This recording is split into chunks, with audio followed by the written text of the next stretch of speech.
Salve, gente, tudo bem com vocês? Novamente aqui nesta singela e humilde série Cristãos que não conhecem o Cristo. Nós vamos falar hoje sobre um tema bem complexo chamado ignorância. Eu sou o tradicional cristão dos anos 80, anos 70, anos 80. Eu sou um old school, tanto na parte da música, heavy metal, quanto na parte, se eu posso dizer assim, religiosa, né? Então eu tenho outros costumes e outro entendimento dessa modernidade toda. Quando eu era moleque, uma pessoa que você usava o termo ignorante, você é mal ignorante, um cara mal educado. Buscando no dicionário, ignorância é um substantivo feminino e é o estado de quem não está a par da existência ou ocorrência de algo, ou estado de quem não tem conhecimento, cultura por falta de estudo, experiência ou prática. A partir de um videozinho que eu assisti, baseado num texto de Lucas, pouco antes de Jesus ser preso, nós vamos falar um pouco sobre essa situação que envolve o nosso lindo país.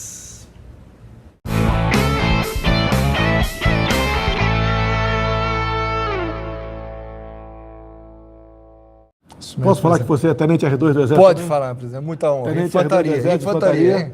CAC também não? CAC também. Colecionador, atirador. Tem o porte de arma Tem também. porte de arma. Pastor. Pastor também. Pô, mas como é que é pastor e colecionador de armas? Tem alguma coisa que impede? Não, tem A nada. Bíblia fala em alguma coisa em Não. você não andar armado, não ter armas? Não, a Bíblia não No fala tempo isso. lá quando a Bíblia foi escrita, naquele tempo lá, Sim, sim. Não tinha pólvora, né? É. Não tinha pólvora. Inclusive tem um texto bíblico no Novo Testamento que Jesus fala para Pedro andar com uma espada. Compre uma espada também. Venda alguma coisa e compre espada. Não tem isso, não venda alguma coisa, venda a sua manta, sua toga, sua capa. Isso. Tinha algo parecido, né? Tem, sim, tem sim. É questão de arma. Só quem quer a paz tem que se preparar para a guerra. Muito bem, vocês viram esse videozinho. Eu não vou falar sobre o presidente da República. Fanáticos, amigos do rapaz, eu não vou falar dele. Minha preocupação não é ele, porque nesse caso ele tem a ignorância teológica.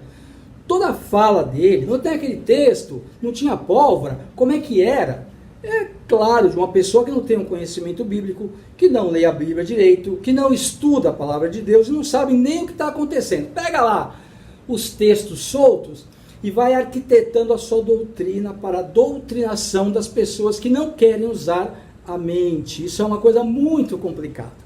Quando eu era criança, ou mais adolescente, né, existia um termo que a gente usava muito. Texto fora de contexto vira pretexto. Esse trecho que nós vimos aqui trata de uma live que o senhor Jair Bolsonaro apresentou essa semana, mas por um acaso isso aí acabou caindo no meu colo, na verdade no meu e da minha esposa, no nosso colo. Nós passamos muito tempo vendo aquilo e buscando, tanto na teologia quanto em estudos mais modernos, entender o que está sendo dito neste texto de Lucas. Versículo 35, a Bíblia moderna, Jesus lhe perguntou para os discípulos: quando eu os enviei sem bolsa, saco ou viagem ou sandália, faltou alguma coisa? Nada, responderam eles.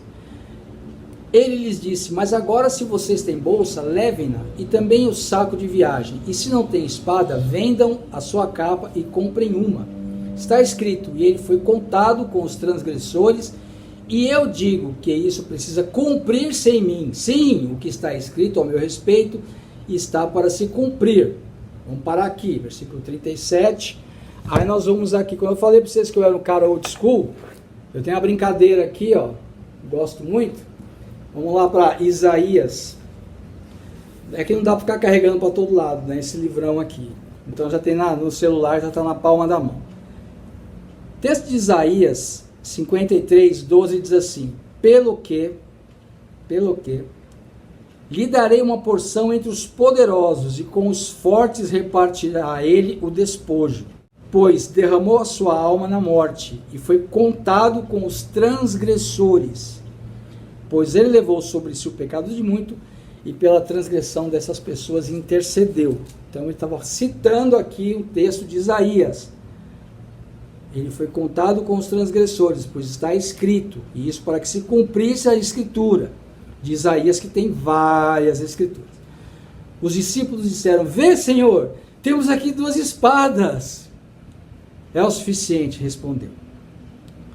Esse é o suficiente pode ser para cumprir as escrituras, ou para simplesmente dizer: gente, vamos caminhar, vai. Vocês não entenderam absolutamente nada do que eu estou querendo dizer. Porque até então, eu sempre trabalhei no sentido de trazer a paz às pessoas, estar junto com elas, com os órfãos, pecadores, com todas as pessoas. A minha preocupação nunca, jamais foi a violência. Ah, mas esse texto pode ter uma conotação de guerra espiritual. Guerra espiritual se vence com oração, não com espada e não com faca. E outra coisa, você não vai querer colocar para mim agora que este termo ou este texto sugere que você ande por aí armado, se vangloriando de ter porte de arma e de dizer: não, eu sou um pastor, mas ando armado. Um cidadão ao lado que carrega um nome importante, um título importante, que é de cuidar das ovelhas, apto e disposto a, se preciso for, usar de arma para ter a paz. Esta é a minha angústia. De muitas pessoas hoje que carregam em nome de Jesus o direito de querer ofender, o direito de querer passar por cima do outro, o direito de que, com toda a sorte de incompetência, querer fazer muito mais do que foi feito. Gente, a Bíblia fala claramente, se você quer ser um pastor, se você quer ser um bispo, você está desejando algo saudável. Só que Tiago também diz que aquele que busca este tipo de episcopado será muito mais cobrado. Ou será que esse cidadão não entendeu ainda que ele vai prestar conta do chamado e do ministério dele, assim como muita gente vai prestar conta disso? As pessoas parecem que elas estão esquecendo o principal motivo da vida de Jesus. Foi apresentar Deus, não o Deus da guerra, o Deus da paz, o Deus do amor, o Deus da salvação.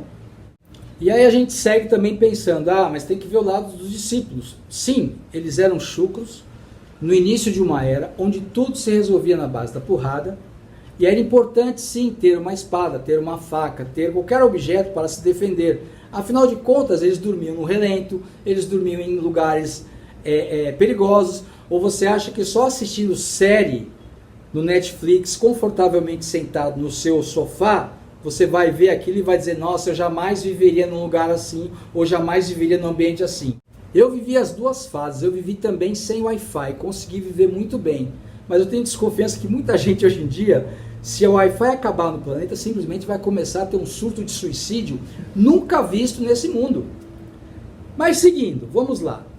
Lá no texto de Mateus, no capítulo 26, a partir do versículo 51, diz assim: eis que um dos que estavam com Jesus, estendendo a mão, eles estavam com 2 espadas, certo? Estendendo a mão, puxou a espada e, ferindo o servo do sumo sacerdote, decepou-lhe uma das orelhas.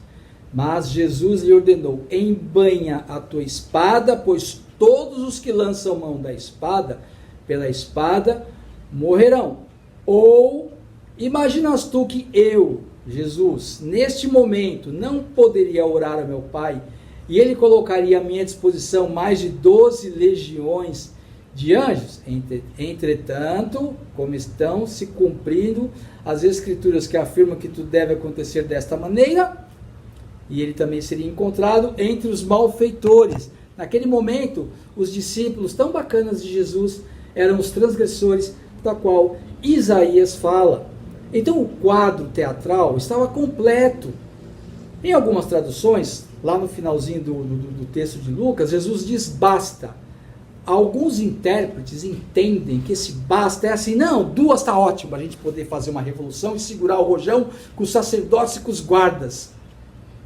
Mano, basta de vocês não entenderam nada do que eu falei. Por exemplo, eu escutei muitas aberrações na minha vida cristã, né?